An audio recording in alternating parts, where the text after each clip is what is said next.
This was a very well-timed graphic on the broadcast. Tyler Mahle, what's out of ordinary here? 90, 89 on the fastball. No, he's usually 93, 94, and this was the last batter he'd face here in the fourth inning. He leaves what the Twins are calling right posterior elbow soreness. I mean, posterior. The elbow has the butt, or does the butt have? Somebody's gonna have to help me out here. Posterior. I see posterior. I think butt. So you guys are gonna have to help me out. Anyway, the silver lining there was that Brock Stewart got into a major league game for the first time since 2019. This is a 31-year-old who's worked his way back. Pitched great in a couple innings. Check this out. He's behind 3-1 to MJ Melendez here and blows a 97-mile-per-hour fastball by him. A very impressive pitch to get back into that plate appearance. Struck out 3 batters, so what a cool moment that we got to be a part of in this guy's life, really. Brock Stewart making the comeback complete. See there, 21 strikeouts and 28 pitches. And again, Mahle pitched awesome up to that point. Clearly it's a concern. Anytime you hear elbow, that's scary, but he doesn't sound that concerned about it. The Twins maybe don't sound that concerned about it yet. We'll see if that drags on. A little strange that Dron pitched tonight, but they must have wanted to get him some work. Here's the lineup. Do want to mention that Cray and Buxton both hit home runs. And the lineup was 3 for 7 with runners in scoring position. Twins won 7-1. So a nice night for the Twins. Outside of that concerning Mahle news, we'll obviously keep an eye on that situation with Maeda looking like he's probably going to be out for a while as well. But again, we're another silver lining. Louie Varland pitched today, so he's on the same schedule as Tyler Mahle right now.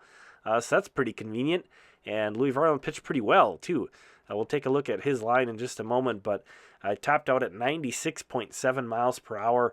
This is a guy who's really stepping it up. Cole Stans also looked really good to me. This is a beautiful breaking ball. In a minute here, I'll show you, I think, a splitter that he threw as well. All of his secondary stuff is looking really good to me. I like this guy a lot. I mean, his fastball velo is up to 94, which is pretty good for him, too. And then Jorge Alcala gets the final out of the game here for the Saints. So lots of familiar names here in this pitching line for St. Paul. Varland, Sands, and Alcala. Obviously, guys we've seen with the Twins. A lot of those guys just kind of hanging out, waiting in the wings in St. Paul, including this guy, Alex Kirilloff. He's always kind of the guy we're looking at right now for the Saints. He went 1 for 4 with 2 strikeouts, played first base. Here's the one hit he had, a single. So, kind of the biggest check mark he has is just keep playing every day. And instead of needing days off so often. So we'll see. Wichita, at the time I started this video, they were still in the 7th inning. I kind of wanted to get a jump on this one, so don't really have much to talk about with them. I know Deshaun Kersey Jr. hit a home run on that one, though.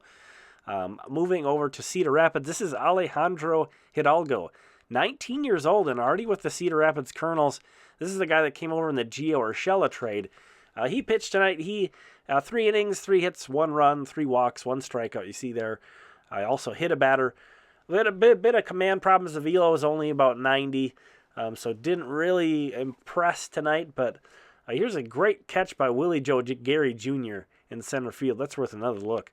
But just want to mention it's very out of the ordinary for a teenager to be up with Cedar Rapids. I feel like Brent Hedrick was with the Colonels at this point last year, so I feel like the Twins often have a very kind of older rotation there a lot of the time. But here is a home run from Misael Urbina, 95 and elevated, and he gets around on this thing. Very impressive. Tanner Schobel, the Twins' second-round pick here. You see, not a large man by any means, but this guy can really hit. Off to a bit of a slower start to the year overall, but this was already his 3rd home run, so he's flexing his muscles. And again, just look at this guy. Not the biggest guy, but this guy can really get around on it. That's Tanner Schobel. Played 3rd base tonight for Cedar Rapids. Over to Fort Myers, and Ricardo Olivar hit a grand slam. That was the big hit in this one. You see there he's a catcher, 21-year-old out of Venezuela. Had a great year in the FCL last year. I had him basically right outside of my top 40 entering the year. He'll definitely be moving up, Ricardo Olivar. That's it for tonight. Thank you so much for watching. We'll talk again soon.